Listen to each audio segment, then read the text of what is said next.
Exchange 22 sports का stock market, बड़े जिगर वाले यहीं पर मिलते हैं।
Good morning, everyone.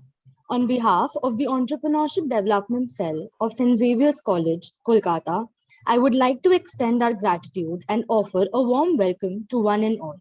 It is my absolute honor and privilege to present to you Mr. Soumen, Chief Financial Officer at Bharti Airtel and a chartered accountant with 23 years of experience. He is an alumnus of our college itself and has worked in business partnering roles in two of the largest FMCG companies in India. We are beyond thrilled to have you join us, and we're extremely thankful to you for taking time out of your busy schedule for the session with us. On behalf of everyone at EDC, I wish all attendees of this session a great time learning. Over to you, sir. Thank you, Harshi.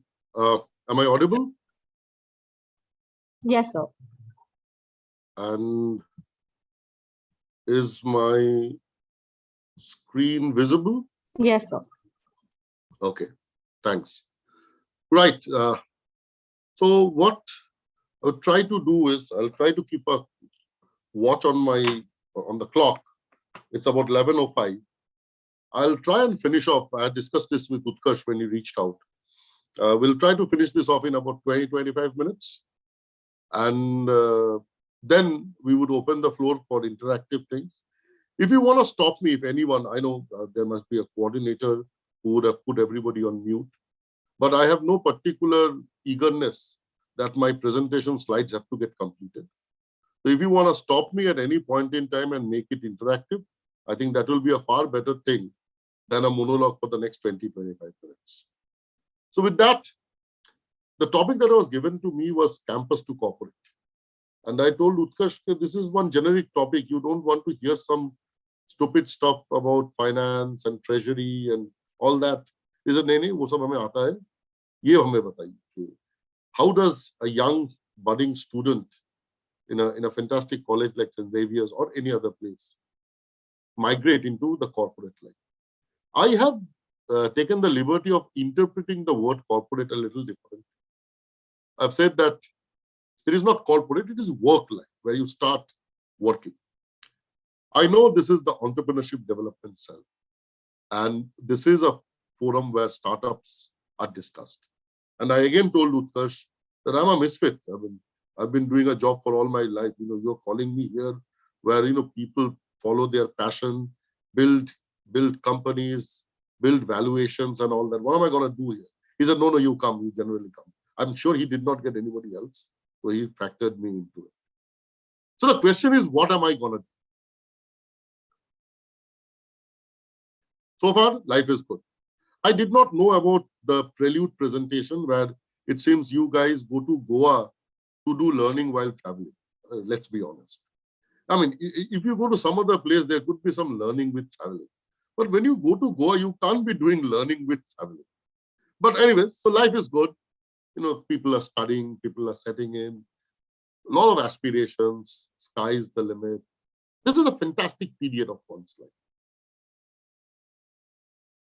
But a decision needs to be made. And that decision is going to impact about 30 odd years of your life and the most productive. I'm presuming you are in your early 20s. And by the time you come to your early 50s, you will become a dinosaur, like I will be in about 4 or 5 years. Then nobody wants to touch you. So the decision that you take is going to impact the most productive 30 years of your life. And hence, the decision has to be made with a lot of thought and attention.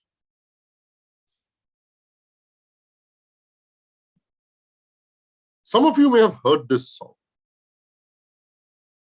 I mean, anybody has heard this song? I know it's a very old song. And pardon me, I'm from Calcutta by birth. So a little bit of political flavor has to come everywhere. So if it hadn't been for Cotton Eye Joe, I'd be married longer. Where did you come from? Where did you go? Where did you come from, Cotton Eye Joe? Cotton Eye Joe in each one of our lives are people who come and give us a lot of important knowledge, understanding, and sometimes try to put a square peg in a round hole. In case my cartoon on the bottom right is not clear, there is a square peg in a round hole. So don't blame Cotton Eye Joe. It is your career. It is your most productive 30 years. So you have to decide for yourself. That, I think, is the first rule. We'll come back to the rules. Because you guys study a lot of stuff, so I thought I'll do a 4-corner analysis and try to give you some clarity. This is your 2x2 matrix. You can go into corporate or you can go into consulting. And in terms of your career, you can be a generalist or you can be a specialist. However, on top of that, there is one more. You can be line or you can be staff. Now, let me try and explain this chart in a little simpler way. Line function is the function which helps an organization generate its revenue.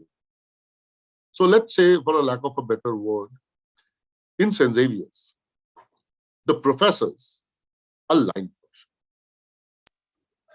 The librarian and Orunda, I don't know whether Orunda is still there or not, who is to run the canteen, and the principal are staff functions. They don't actively help Xavier's do what they are to do, which is to impart education to students. But they are very important in supporting that. So in an organization, let's say in a bank, a marketing guy is a staff function. But in Unilever, a marketing guy is a line function. Because sales and marketing is the most important thing that they do. So it can be line and staff can be in a corporate. For example, I in Bharti Airtel is a staff function, not a line function. You can be a generalist. What does a generalist mean? It means that every 2-3 years you change your jobs. Now your specialization could be finance, could be sales and marketing, could be HR, could be ops, whatever. When I say ops, I mean engineering. But you can become a generalist, which means, let's say you're a sales and marketing guy. You do a stint as an ASM of an area. Then you go and do a marketing stint as a brand manager. Then you go and do a customer insight scheme.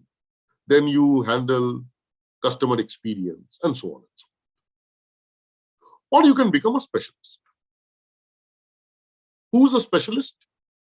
Let's say in finance, a treasury guy is a specialist. He will begin as a treasury guy, end as a treasury guy. He doesn't want to become the same. He may become, but he wants to develop his skill set in treasury. He doesn't want to do stupid accounting stuff and all that and read bloody Ind AS and all that shit. I mean, let's say in a marketing parlance, Who is a specialist? Let's say the media buying guy could be a specialist. So you can choose to be a generalist or a specialist in a corporate.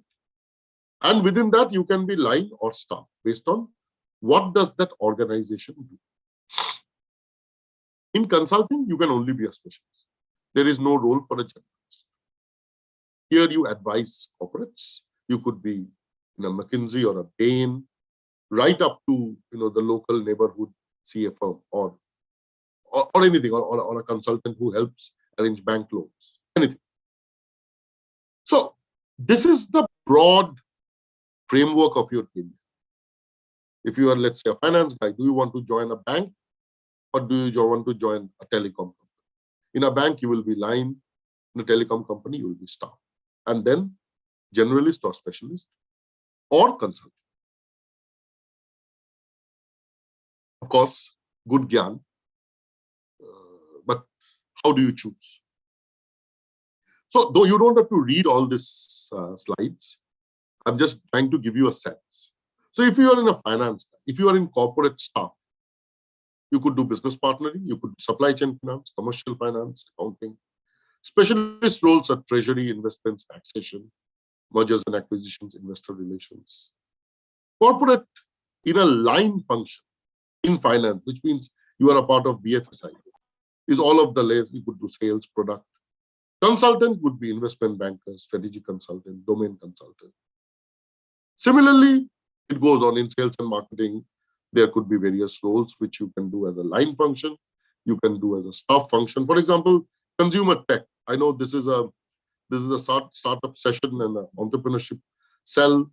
This particular item of consumer tech has become very, very important in today's day and age. All the companies who are seeing fantastic valuations, most of them are B2C and they leverage technology to deliver their services. Similarly in HR. Without boring you any further on these slides, the question is then, how do you decide? This is fine. But what are the traits which help you to decide what is for you, assuming that you have decided whether you are finance or you are sales and marketing or you are HR or you are ops? I'm presuming there are no legal guys here. That's also a very, very credible outcome. This I always share even when I go to campuses to talk. This is my experience in one slide. Because at various points in time, I had the opportunity to move to consulting. I had friends who had moved to consulting. This, guys, is a very, very important decision that you need to take in your life. I'm not saying you cannot flip-flop. You can move from corporate to consultant, consultant to corporate. But you must decide what is your calling. I'm not going to go through each one of them. You can read it on the slide. I'll pick up one or two things. For example, in corporate, the third item is collaboration. Whereas as a consultant, it is customer satisfaction. Bain gives a shit whether you are collaborating with other verticals of Bain or not. What Bain is interested in is the customer happy? That is their final motto. For that, whatever you do, if it makes the customer happy, satisfied with the delivery of the project, that is fine. On the other hand, in corporate, you have an overall objective where multiple verticals come, and each vertical, through their domain expertise, has their own take on things. So there will be conflicts.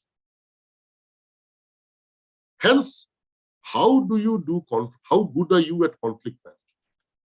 Were you the guy in college who would say, "Chal, teri bhi nahi, meri bhi nahi, jane de." Or you would be the guy who would go between two friends and say, "Theek hai, dekhte hai na, kahan pe jaake daru pi. We'll figure out. Don't fight." So, what is that natural trait? For 5 years, I worked in a media company called Viacom. And trust me when I say this, because I saw this. When passion and profession comes together, there cannot be a deadlier competition. So I had colleagues who would work for 18 hours a day and be due fresh. because what they were doing is what they were enjoying. For example, if let's say I like to paint and my job through which I earn money is to do with artistic development of something, I would always love it. Now, not everybody gets the chance to convert their passion to profession. But at the same time, the personality traits is something which is ingrained in you. However much you may like to change them, it is difficult to change. So make this choice. People who are meant to be consultants, they get frustrated in corporate life and they become failures, in spite of being exceedingly good, brilliant individuals in their area. Let me take one more example. In corporate, the last but one, grow by performance, get business. A very fundamental difference. Once you are 7-8 years post-qual in your working life, in corporate, you have a key result area. You talk to your boss, you identify them, you deliver them, you over-deliver them, you hit the ball out of the park, you are a great guy. In consultant, that is not so. You may be delivering fantastic projects, but then you have to get business. People who grow in consulting are people who can generate business. Anyway, so essentially, multiple areas, mostly one, because you are a consultant, you are specialized. Jack of all trades, master of one. Collaboration, customer satisfaction. Hands-on, because you have to execute. Hands-on, hands-off, because mostly it is advisory as to what to do. Corporate is about decision and execution. Consultant is mostly advisory. Unidirectional exposure, because you are working in an organization doing, it could be an auto company, it could be a telecom company, it could be an FMCG company, it could be a construction. Consultant, diversity. You can be advising various industries over your career. Corporate is certainly less pressure. You can manage with your boss and say, "Kal kar dete, aaj jana hai." Consultant is more pressure because your client can call you at any time. Big question.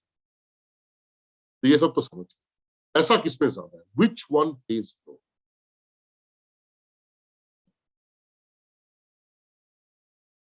So essentially, to make money, I know I'm talking to a wrong set of guys again. I'm sorry, because you guys want to make money with an idea.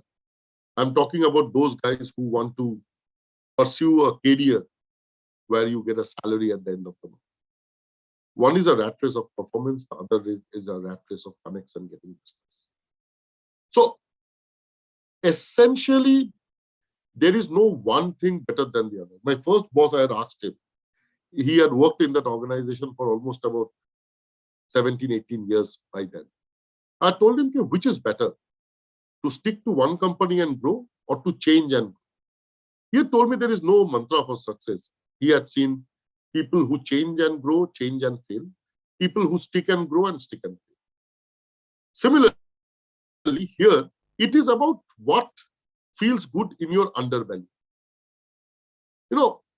It's a little bit like when I always say this, you can't cheat yourself. So when you ask yourself, okay, what is it that I would like to do?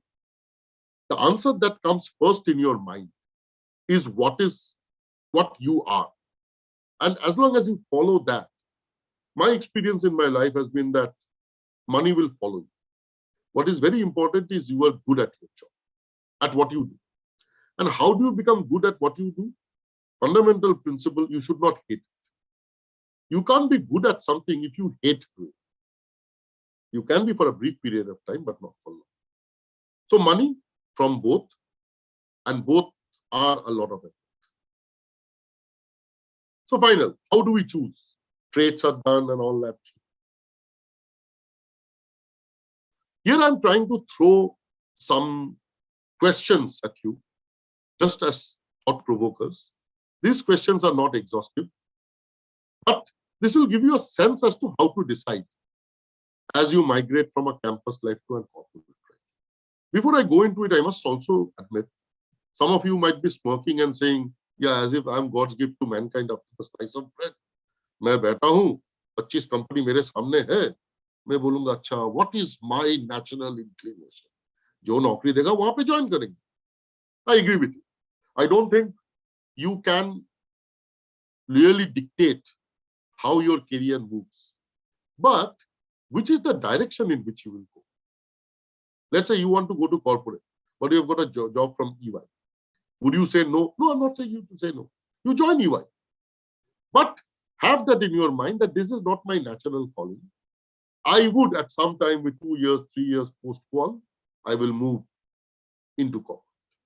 So what are the kind of things? Are you a team player or an individual contributor? This makes a very, very, very big difference. And the trait is completely, let me say, chalk and cheese. There are people who are delighted if you give them a very difficult job, make them sit in an office on the 23rd floor in Nariman Point overlooking the sea, give them a cup of black coffee, and they will apply their mind. And there are a set of people, you have to give them fire to drowse and feed. So what are you, team player or individual contributor? What challenges? Complex or audacious? Very difficult, very different approaches. Do you get bored doing the same stuff? And do you get bored very, very soon? Are you okay to scout for business? Do you like a niche job where you feel proud that you are doing something which very few people can do? And I'll give you an example, and I have a good friend who does it. Being an actuary. Being an actuary is a very, very niche job and needs a lot of mathematical and statistical knowledge and expertise.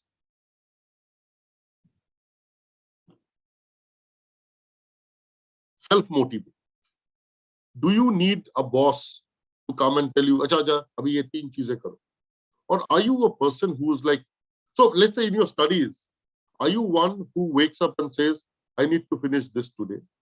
Or are you one, when your friend says, "I have finished this," you say, "Oh, the guy is completed, I have to also do it"? So are you self-motivated or are you somebody who needs to be driven? Are you structured versus unstructured? And do you want to become an entrepreneur? Do you want to pursue other passions?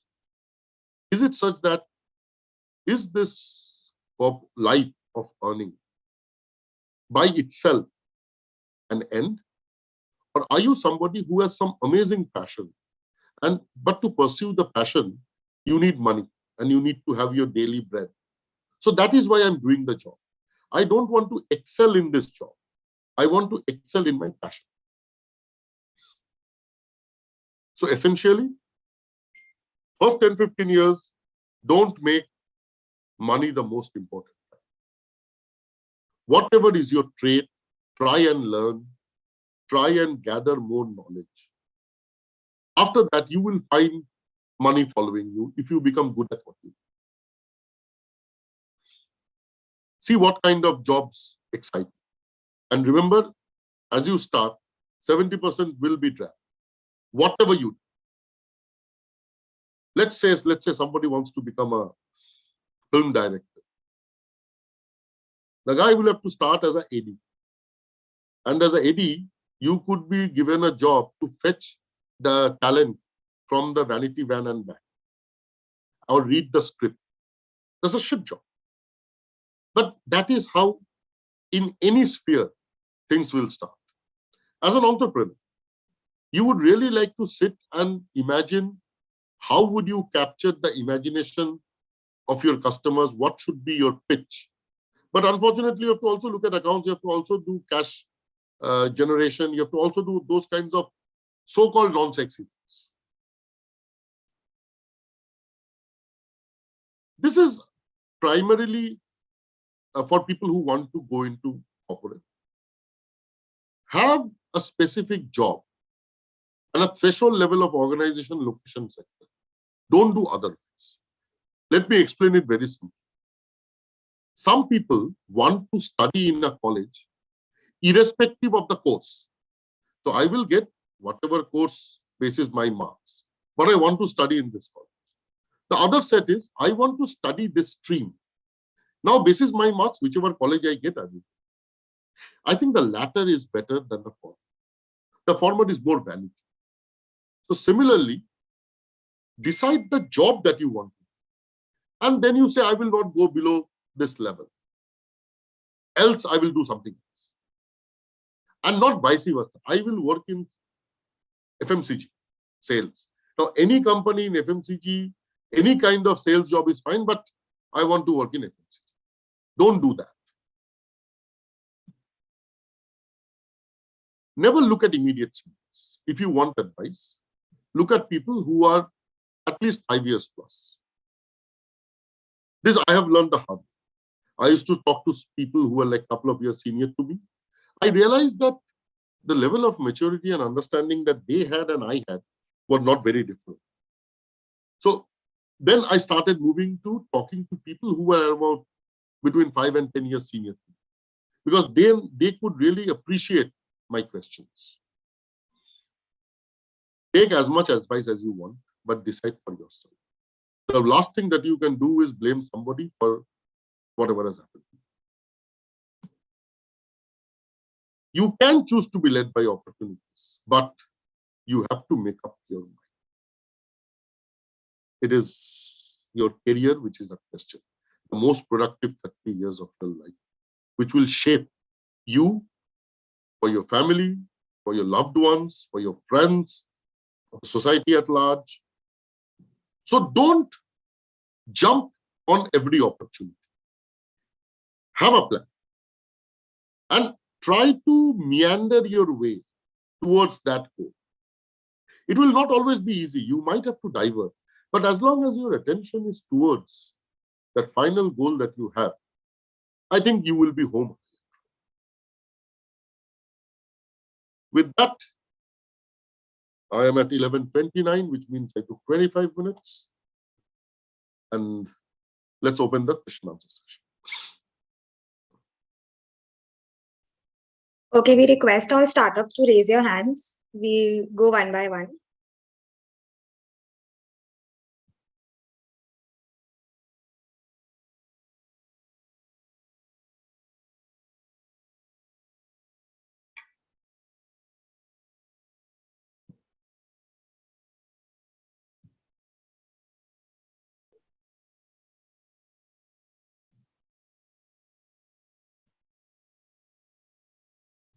Okay, sir, we'll begin with the questions. As you mentioned in the presentation about the consulting role, so sir, since the youth today finds consulting as a very lucrative role for their future, it is often said that one needs spikes to get into a consulting firm. So what, according to you, or rather, how can we get the spikes in our college journey? I did not understand the word spikes. It must be a lingo of today. Sir, it's often said that to get into a consulting role, one has to have proper spikes in their CV. Spikes. Mr. Soumen, Yeah. I'll explain. So spikes are like something which stands out from the crowd. Okay. Okay. No. I think I do not know of any consulting firm who looks at spikes of CVs. First of all, as you set your foot out in the open, you are absolutely raw. All that you have done is possibly a couple of internships. So what cuts through is during the discussion. So first of all, how do you get selected for the interview? I think that is purely academic. There's nothing other than that. After that, when you get an interview call, how do you crack it? It is your ability to think on the spot. Spikes in your career, if you are like, let's say 5 years post-qual, then they would like, or maybe even 3 years post-qual, then they would possibly like to understand if you are applying for, let's say, a strategic consulting job, then what are the couple of projects that you have done where you have cracked it big time? But as raw students who are just setting foot into the world of employment, I don't think they look at that. They primarily look at educational qualifications, marks, the campus and all that. And then they follow it up with your ability to think on the spot. Got it, sir. Sir, I have the next question for you. Sir, you have been, in various departments and you have led various departments of various companies by diversifying your portfolio. So you have this much experience. Have you ever thought of, shifting from the corporate world and, building a startup from the scratch with this much experience? Multiple times. Then, sir, what, led you to not, jump into the decision, or like what held you back, if there is anything that you would like to share? So I will be very honest with you, Aditya, and you will not like the answer possibly. Ability to jump into this startup. There are two phases of life when you can do it. One, when you are starting. When you are starting off, you need to belong to a reasonably comfortable, financially comfortable family where you would be supported for a couple of more years. When I passed out and I started my career in 98, startups was not so much the in thing. The next is when you do it when you are in your early 30s, mid 30s. The problem over there is how successful you are. And I really salute the guys who jump from an extremely successful career. So I could not gather the courage to give up what I had. If I had not been as successful, whatever it is, as I have been in my early to mid 30s, I possibly would have plunged, because I had 3-4 ideas. Couple of them have got converted, couple of them nobody has pursued. So even today, I have a couple of ideas which I think can be rolled out. But it's just a question of what is at stake. When that becomes too big, to cut a long story short, Aditya, I chickened out. And that will be something which I rue for the rest of my life. So I'm trying to compensate that through angel investing. But yeah, it doesn't give the adrenaline like being on the seat. So yes, I chickened out. Fair enough, sir. Thank you so much, sir. Yep. Mr. Soumen, good afternoon. This is Abhishek Banerjee.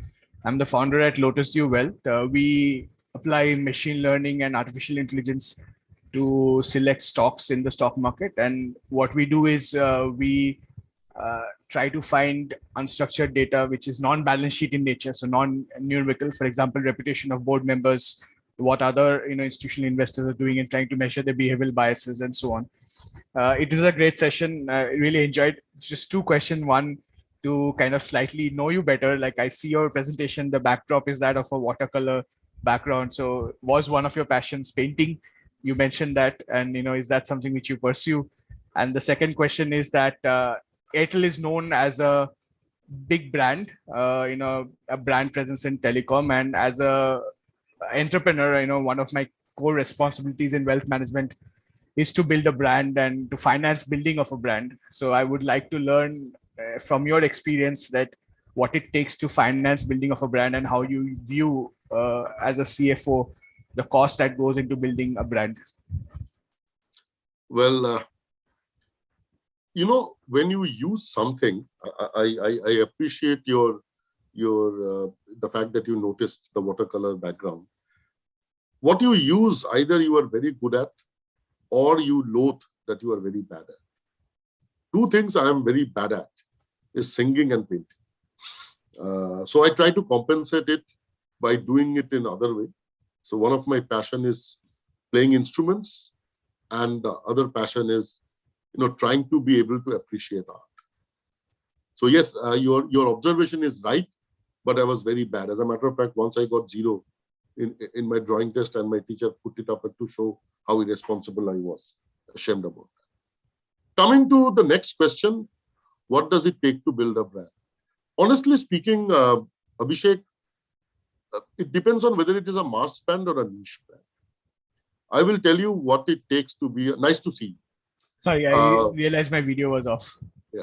So I think I will tell you what it takes to build a niche brand, because what you are developing would be interesting to 0.5% of India's population. So you are not making the next Lifebuoy or the next Dettol. So no point in thinking about how to build a mass brand. To build a niche brand, I would suggest you take some time on your own or with someone's help to build what is called a brand architecture and a brand key, K-E-Y. So there is a process. You can even Google that these are established systems. Those will tell you what does your brand stand for. And then be absolutely paranoid about not diluting. Let me give you an example of where somebody has succeeded in the startup environment and where somebody has failed to bring this to life. There is a firm called 𝘧𝘪𝘷𝘦. You are in that space, so you must be knowing it. Of course. They are very clear. It will always be zero. They are not going to cheat the customer with any kind of commission. It will be zero. How they generate their revenue is a different logic, but it will always be zero because that is how they've developed them. And I'll give you an example of where it has failed, at least in India, which is Uber Eats. The problem of Uber Eats was there was no customer promise or a consumer promise. It was an opportunistic utilization of empty fleet, which meant financially you took a very sound decision because those things were lying idle, whether it's a car or a bike, and you could generate some money. But what it failed was it never promised the customer consistency of delivery. You would only get a Uber Eats if there is somebody in the vicinity who doesn't have a customer. So I think if you were trying to build a brand and the way you explain, you can explain, I've understood what you do roughly. This would be only understood by an eclectic, informed few high net worth individuals or at least middle net worth individuals or professionals who may not be very rich. So for them, I think you have to decide what is your brand promise, brand key, brand architecture, and then be absolutely paranoid in sticking to it. It doesn't cost money. Thanks for your answer. I'll just reframe the question a little so that I can get a little more out of your expertise. The question was more related to paying for services that you don't fully understand, right? So I am I've managed funds for a multi-billion-dollar pension fund. I've worked for hedge funds. I understand how to make money. I also personally do think that wealth is not the prerogative of 0.05, but broad-based wealth creates free people, and free people can solve problems we can't solve, right? And that's kind of what we're trying to do, and not just work for the 0.5%. Because if somebody is financially free, if you were free at 35, you would be, probably a decacorn for all you know, right? So the point is, we can create those kind of people.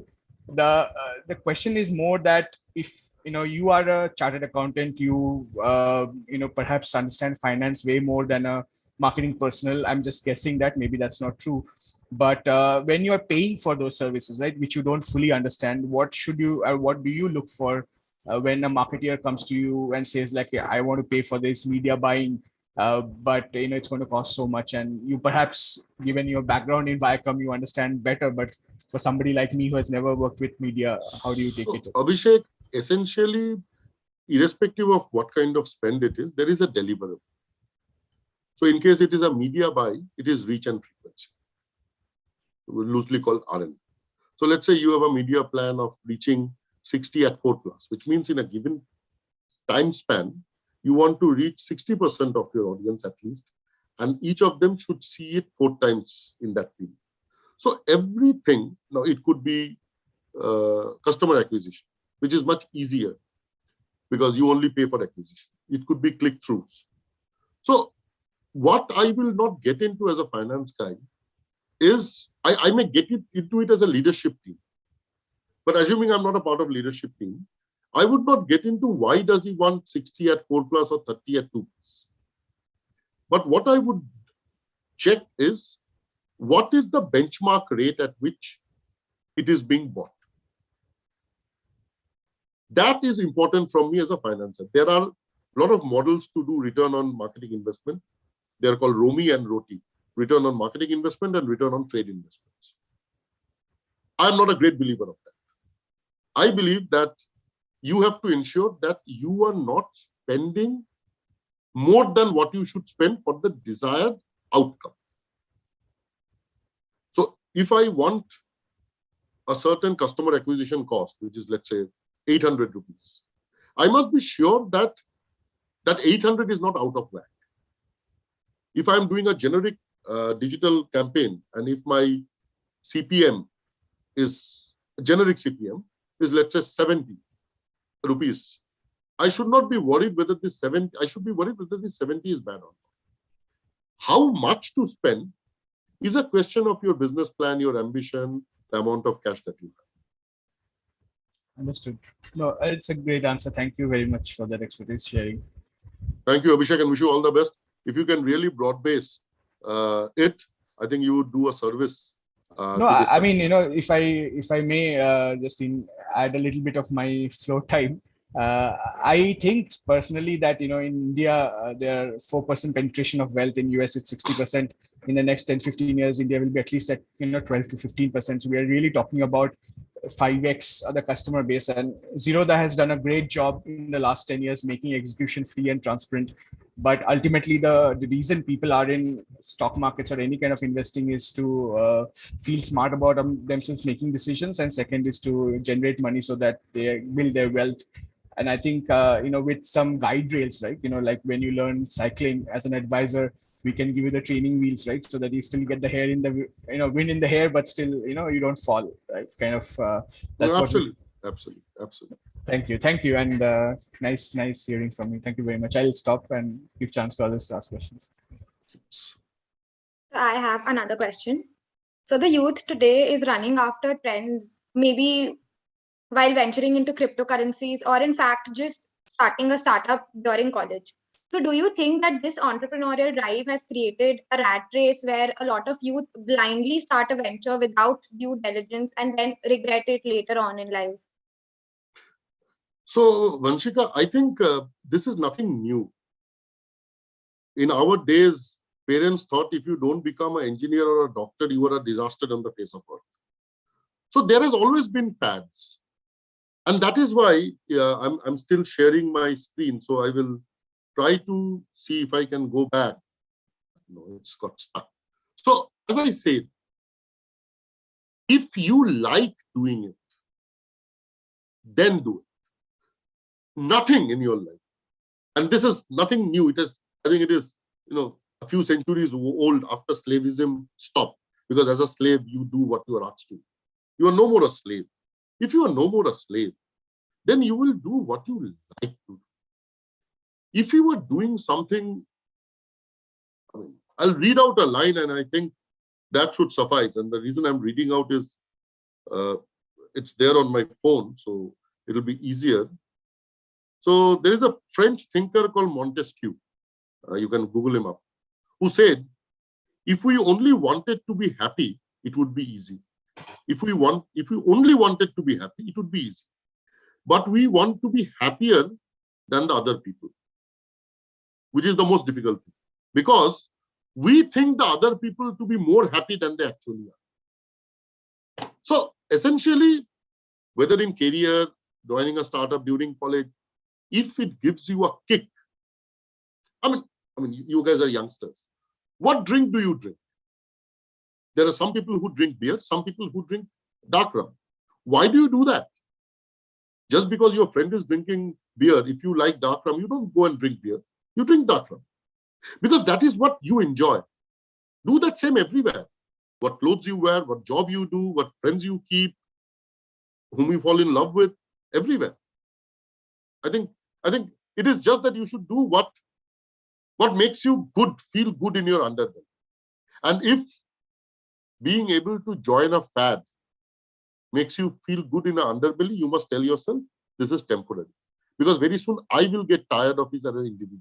Because pretense can be put up only for that long. Right, sir. Sir, I have the next question for you. So, sir, there have been drastic changes in the corporate world experience, and sir, you have been in the industry for so many years now.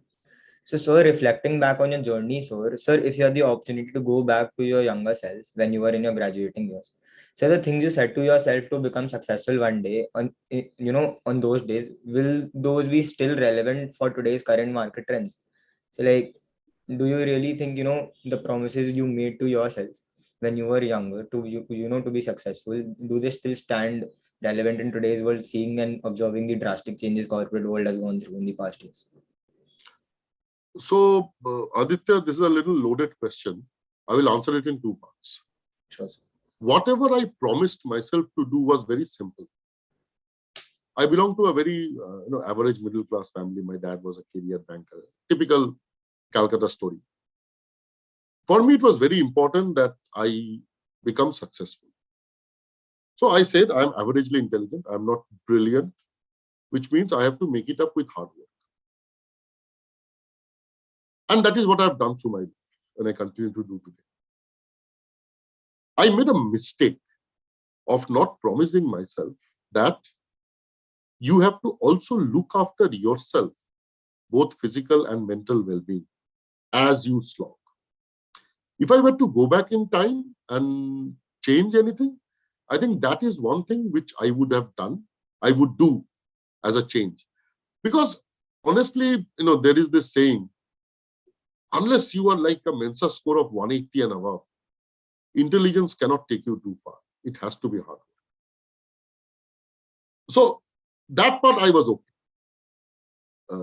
And I've been lucky. But what I missed out is this, that emotional and physical well-being is a very, very important part of what you promise yourself to do over time. So that and I'm glad that, I am actually envious of you guys. You are guys who are born in the 90s. So I've been born roughly about 20, 25 years before you. I'm from the early 70s, 73 to be precise. I really am in awe of you and really wish, because of two reasons. One, that you guys have so many options. But more importantly, I have come across a lot of youngsters who were born in the late 80s, early 90s, mid 90s, who are so sure of what they want. If I go back in time and look at my generation and my colleagues and my friends, I think we did not have that clarity of what we want.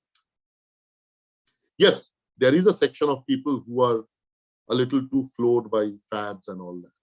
But I have come across too many to think that it is just a mere minority who are so sure of what they want, which is absolutely amazing. So when you have a lot of options and you are sure what you want to do, it makes a deadly combination. And I go back to what I started by saying, when passion and profession meets, nothing can be better. Thank you so much, sir. Sir, can I ask a question, please? I'm only for that. Yeah. Good morning, sir. So thank you for the lovely presentation. Actually, I had a question. Basically, like you, instead of being a CFO of a telecom company, why didn't you choose to become the CEO of a fintech company, maybe? And like, how do you choose companies when you switch? I believe you were the CFO of Bajaj Auto previously, and now you have switched to Bharti Airtel. So from a automobile sector to a telecom sector, like, is there any particular thing that pulled you towards that, or it was like, what was the reason behind it? And why not a fintech company as a CEO? As you said, you also wanted to do a startup, maybe. So I will first answer the CEO question. I have been offered jobs as CEO, at least thrice. I haven't taken them up, primarily because, first of all, I'm a B2C guy. I cannot do B2. I'm very clear in my mind. Because B2C is far more exciting. B2B is drab. B2B is a lot of cost. In B2C, if you are not developed the skill, I believe, if you have not developed the skill of how to impress that your offering, product or service, is the best that amount of money can buy, to a large number of consumers whom you cannot connect individually. If you don't have that skill, you cannot be the CEO. So I think, and there was a session organized by McKinsey where there was a panel discussion of CFOs as to, does a CFO make a good CEO? And I would tell you, funnily, there were 3 of us who agreed that CFOs cannot make good CEOs. And there were rest everybody who said they can. The commonality amongst us 3 was, I was ex-Levers, there was a guy from Procter & Gamble, and there was a guy from GlaxoSmithKline. So I think to become the CEO of a B2C company offering goods or services, there has to be a certain grooming. For example, today, if you throw a balance sheet at me, in 5 minutes, I will be able to tell you 3 things at least about that company based on my experience. But if you show me a 30-second ad and tell me whether it is good or bad, I won't be. I have had cases where there are business cases put up to me, which I have said okay to, knowing very well in my mind, my logical brain could have never come up with this business case. I cannot put a 60% year-on-year growth on a business case. I will shudder. So I think there is a different kind of grooming that is required to become the CEO of a B2C space. And hence, I want to stay in B2C, and thereby I have avoided becoming the CEO. As far as your question on fintech is concerned, I know this is a startup population, and hence it's a little different. I think fintech, the word, is being very loosely used. I think there are certain niches where some companies are doing amazing work in democratizing financial services to a lot of people riding on the backbone of the internet penetration of the country. But the scales are very small. And at this stage of my career, I would like to work with large scale. Because when you do certain interventions in the way organizations work, you need specialists. And those specialists do not change their rates basis what is the revenue of the company. So somewhere I've reconciled to my mind this wish of being. So I have now pushed it back for another 5-6 years. After 5-6 years, when I'm towards the fag end of my career, if there is some opportunity which comes, I would pick it up. But till then, I'm enjoying playing the scale game. I mean, Bajaj Auto is a 50,000 crore company. Airtel is a 80,000 crore company. I'm talking about top line, not valuation. So these are large numbers to play. Why did I move from Bajaj Auto? Do I want to move from auto to telecom? I keep on saying Munshi ji is the same wherever you go. So Munshi ji ko hisab rakhna. So wherever I go, I need to keep hisab. Obviously, I need to understand the nuances of business. There is always a technology angle to it.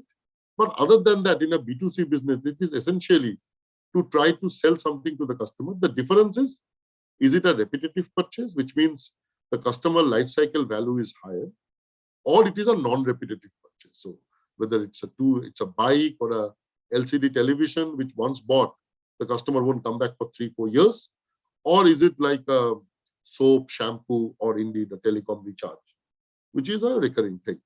So I've never focused on which industry do I need to go, but I've been very clear that I want to go to a corporate which is absolutely clean in their ethics and their ways of doing business. That's a non-negotiable for me. I've given up a lot of job offers because of that, but that is my bedrock, that it should be a very clean operation. Beyond that, I'm actually industry agnostic as long as it is B2C.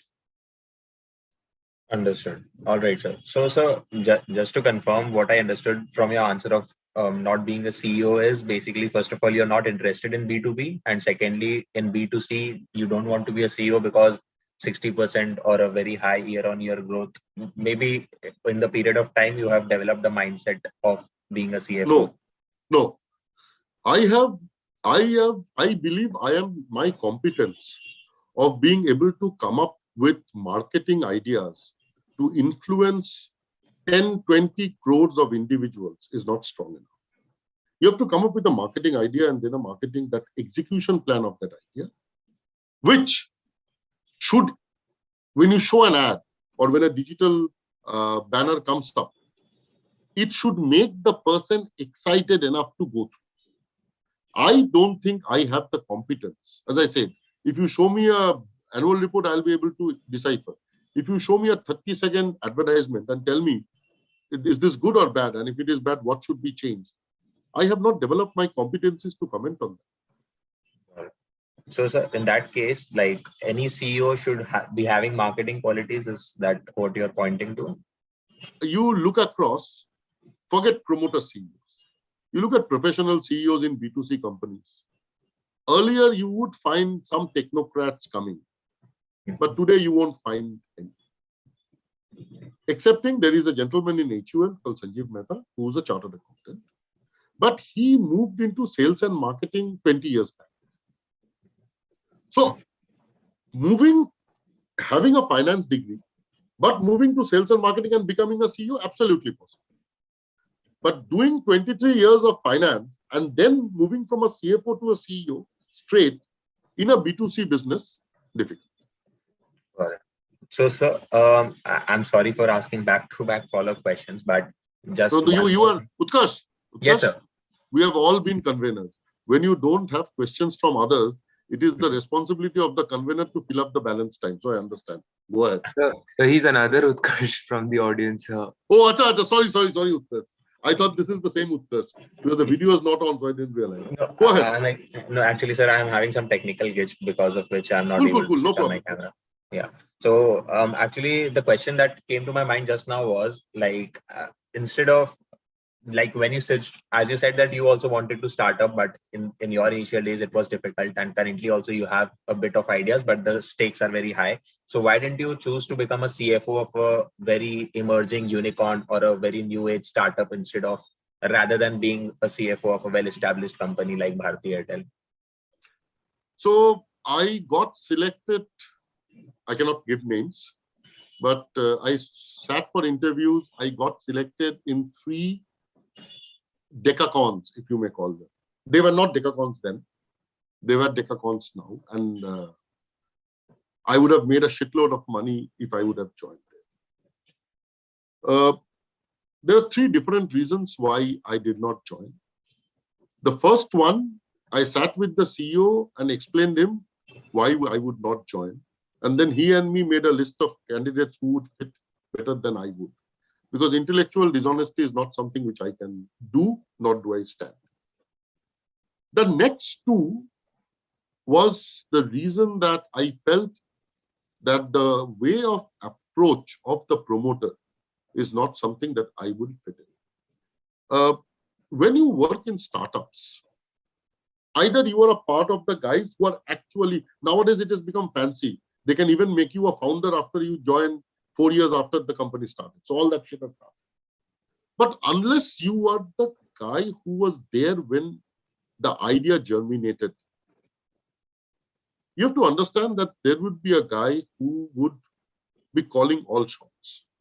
It happens in promoter-driven company, it happens in startup. So there's an individual and not an organization. And that individual is going to stay.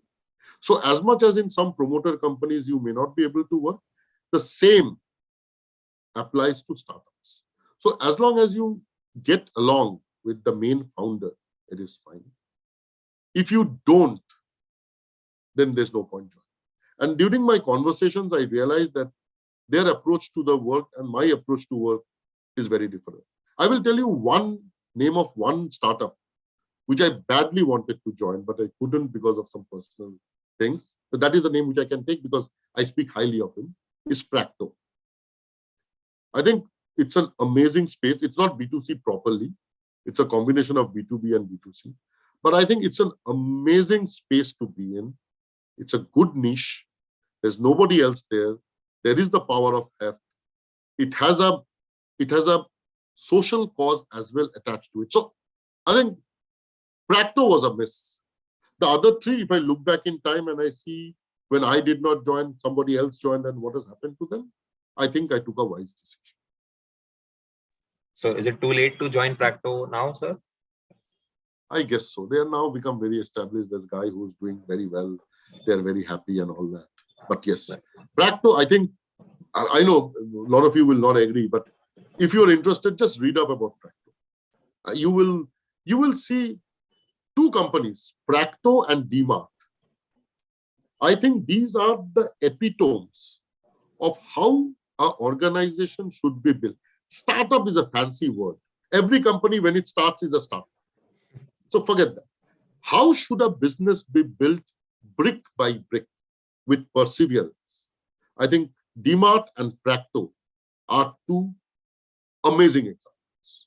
I know you will say, is Ola not an example? Is Zomato not an example? Is Swiggy not an example? Is Flipkart is not an example? No, they are. But all of them were replica of an idea which was there elsewhere. In India, it was not there. DMart and Practo is an Indianized idea from day one, executed to perfection. Got it. Got it, sir. Thank you so much, sir. My series of questions end now, sir. Thank you. We have a question from the audience. How relevant is networking in college so as to get access to better opportunities and sustain better relations in the future? If you could share any personal experiences as to how did you network while you were in college and how it helped you to grow in life and in future. Okay, so this whole networking thing, there are two kinds of network: personal network, professional. Personal, you can't network. You have to invest in it. So that's called friendship. If you know some guy whose dad runs a big industry or is a CEO, and you are not in touch with that guy, 3 years later, you pick up the phone, it will be cold. So my suggestion is, in the personal space, make friends and don't do network. You may know people, but you have to invest time, and it is not possible for you to invest time in so many. We have college friends, like you will also have school friends, college friends, and all that. But I think let that space be your emotional anchor as opposed to your professional anchor. Because as you grow, and you all will grow, and I started by saying you will fly with wings, you will go to different parts of the world. There is a study which says friendships made between 16 and 25 are the longest lasting ones. Because below 16, it's basically the school that you went to, and the class that you were. And after 25, it is in office and neighbors and all that. 16 to 25 is where you have been able to invest, which is where you choose. So my suggestion is, please do network, but use the word friendship till then. In your professional life, do you need to network? Absolutely. But don't. It comes across very fake if you do it just for knowing people. So I'll give you a sense. On my LinkedIn, I have close to about 15,000 connections. Do I know 15,000 people? No, I don't. If any one of those 15,000 suddenly sends a cold message that, I need this, will I react? I don't know. So please do network. At a professional space, call them friends. And in the professional space, whatever network you think you want to develop, invest in. Make sure you speak at least 4 times a year without an agenda. Network gets developed when you pick up the phone. The other side, the guy is thinking, "Ye to abhi kuch bolega." And you say nothing. You just wish, "Kaisa chal raha hai? Kya ho raha hai? How is things?" And then you say, "Yeah, I just wanted to catch up." That is how network is built. So trust has to be built. So friendship, professional network, build it through trust. Don't reach out to people when you need them. Reach out to people when you don't need them. That is when you need them, they will stand up. Right. Really loved the last line. Sir, we have the last question for you. So that I'll just put forward. I can, just a second. Do you have a lot of questions, or is this the last question? So if it is the last question, I'm fine. If you have more questions, I can spare 10 more minutes because the next meeting is at 12:15. Okay, go ahead. So this will be the last question. So then we'll hand over to Pratiti for the closing ceremony. So you being an SXC alumni of St. Xavier's College, Kolkata.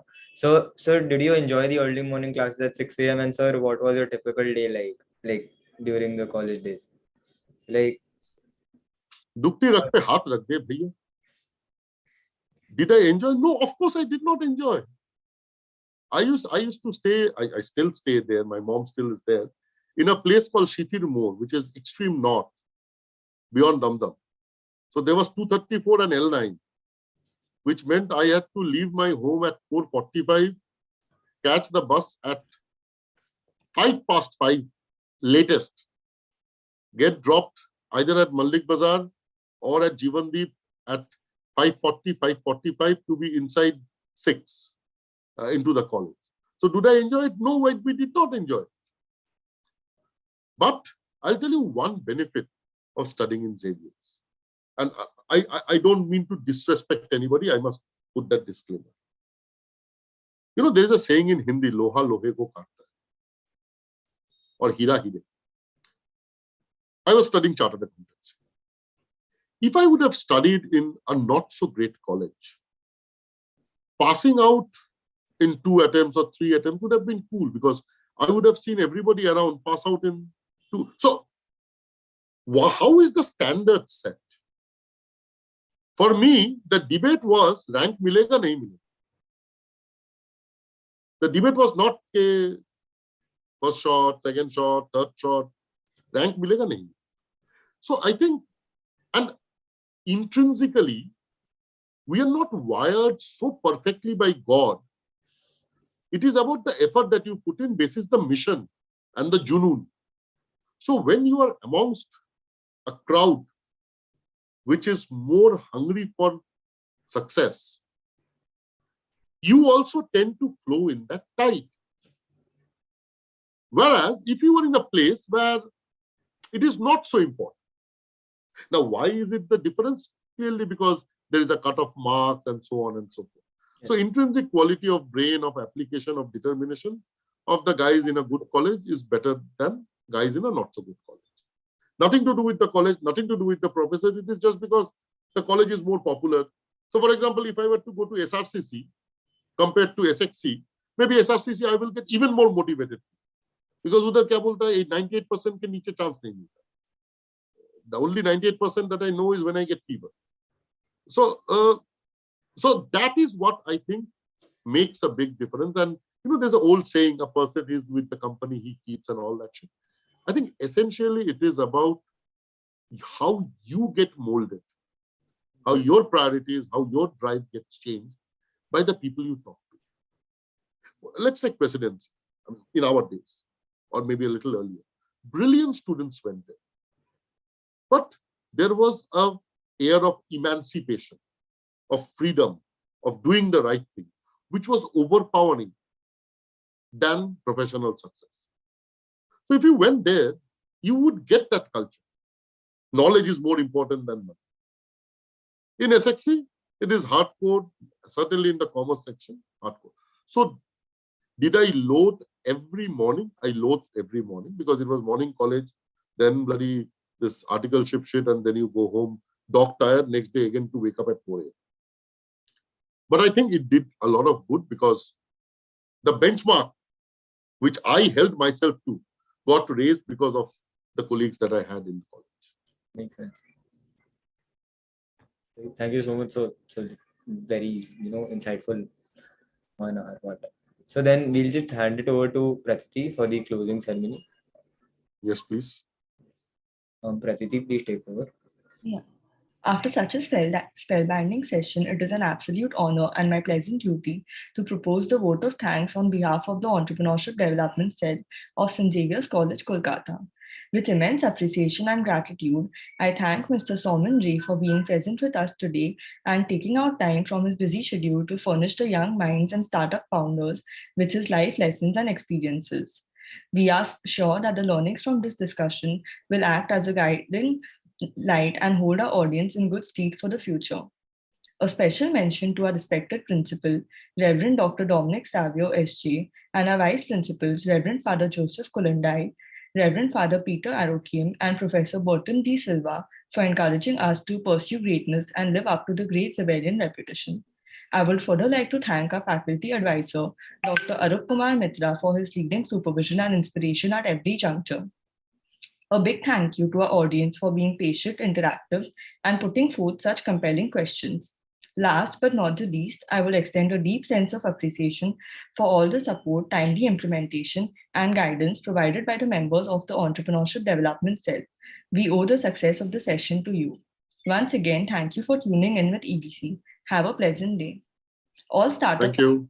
requested to kindly stay back in the meeting. Thank you. Thank you so much. Thank you so much. May I please, okay, this